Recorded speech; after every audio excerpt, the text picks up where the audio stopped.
still also, but Baton Rouge is much larger, and they get to have their representation of their city and of their parish. And right now, the city of Scott gets to vote on who is running Lafayette. And I have a problem with that, just like I had a problem with that I was in an unincorporated portion of Baton Rouge and would have voted for the St. George city.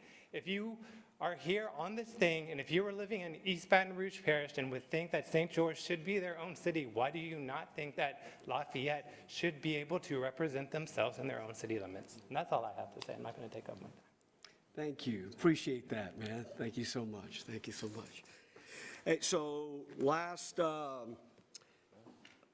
item on the agenda, let's talk a little bit about our next meeting, and I'd love a little feedback from you in terms of where do we go next. Man, we got the holidays, and not to be too personal, but I'm about to celebrate my 35th wedding anniversary, and so I know I'm going to be out a little bit, probably take a little getaway, but need to act if we're going to invite someone over to be with us on the 12th, I think, which is our next scheduled meeting.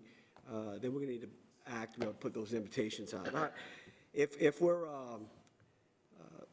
still in agreement that we're going to systematically kind of walk through this process, what's the history? We've had a lot of discussion about that. I mean, I think we got that. I think the next phase of this thing is to discover how does this work, right?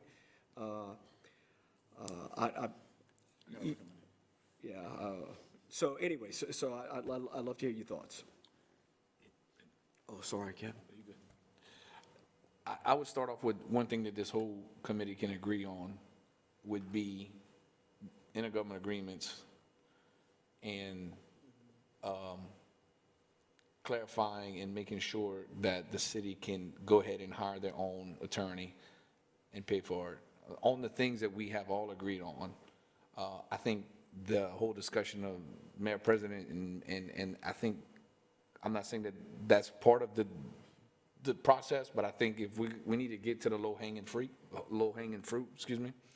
And I think one of them is who can we bring and invite to discuss on getting these IGAs and getting it to where we know, the public knows exactly what the city council would look funding-wise on their functions, and what does it look like for the parish to do intergovernmental agreements on certain things that we can help out.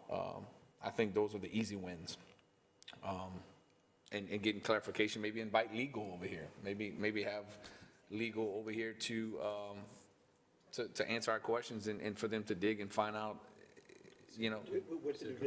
what the division is, and also find out about getting the city's own attorney and if you and changing that deal, So when you say say it again, so to interpret the charter, right? We'd have them to help us interpret the charter, so we could ask questions, etc. Like, what does it read?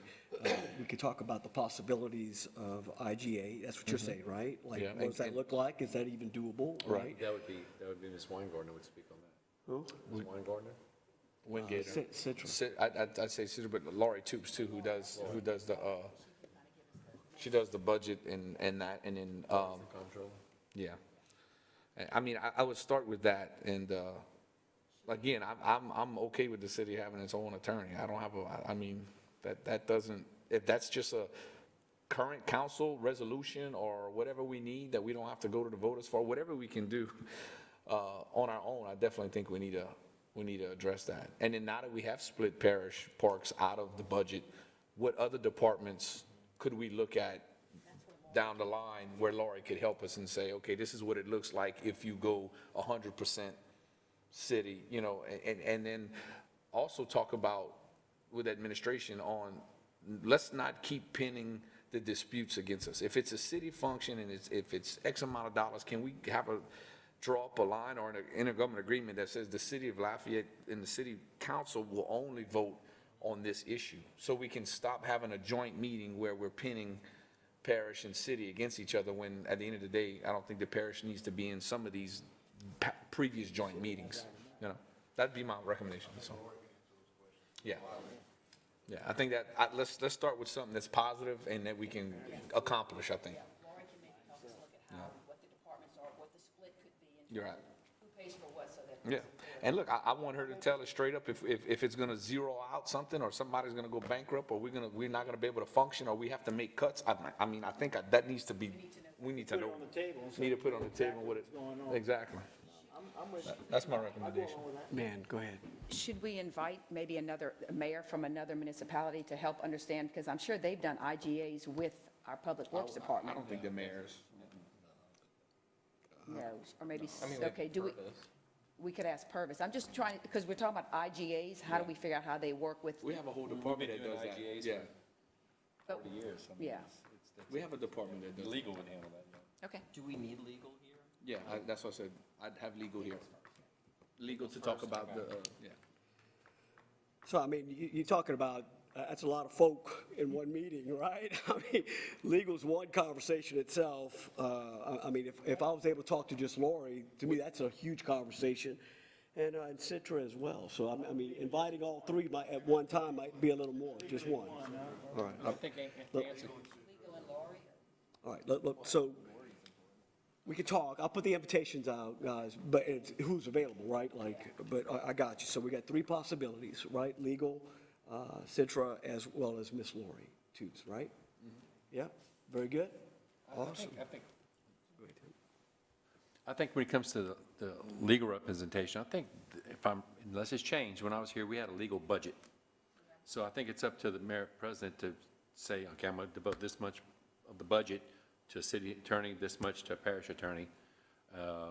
Because I think, other than that, I don't think we have to go before the council to create another consultant position. The allocation for it is 79-21. I think city pays 79% of it, and parish pays 21%, so it's. So with that 21%, can you get a parish attorney for that? Kind of split that. Yeah. So, yeah, so, I mean, we already. Yeah, I mean, that'd be a quick fix right there. I mean, that's easy, in my opinion. Yeah, who are we gonna get from legal? Have legal here to, on two stands, whole thing on legal. Would be to answer the question of the consolidation that we have, but also answer the question of, what it's going to look like if we split the legal because a lot of some of the things that's going to come up, I would guess would be if we had a separate legal, the legal against would come again, if we had something between us, the parish and the city, we'd have to hire a city, and they're going to have a lawyer, and they're going to have a lawyer. So then you're looking at, and legal ain't cheap.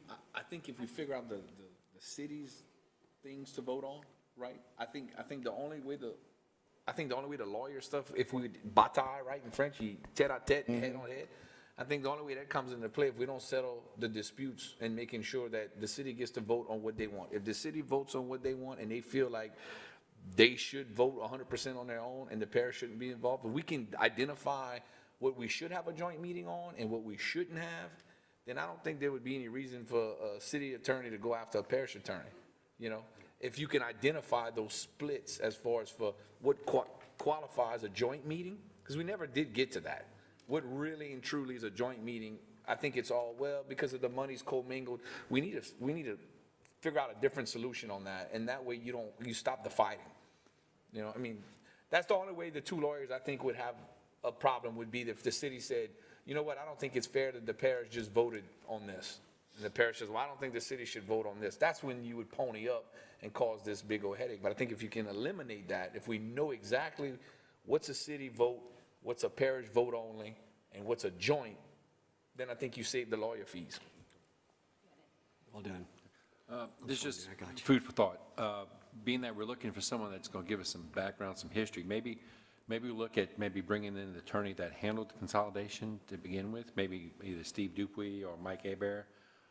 No disrespect for our current legals, but someone that was involved in developing the legislation or whatever. Yeah. Whatever went to the voters, and ask them if they can speak on it for a few minutes. Yeah, I was gonna, I was thinking Mike Gabriel too, Mike because Gabriel. Mike worked for the city of Lafayette when it was just before consolidation, and he, of course, he works now for Consolidated. Right. So maybe I get Mike to come out here and say, he could be, you know, he'll have the information right on hand. Okay, that's it. I'm done. Oh, sorry, Nan. That's all right.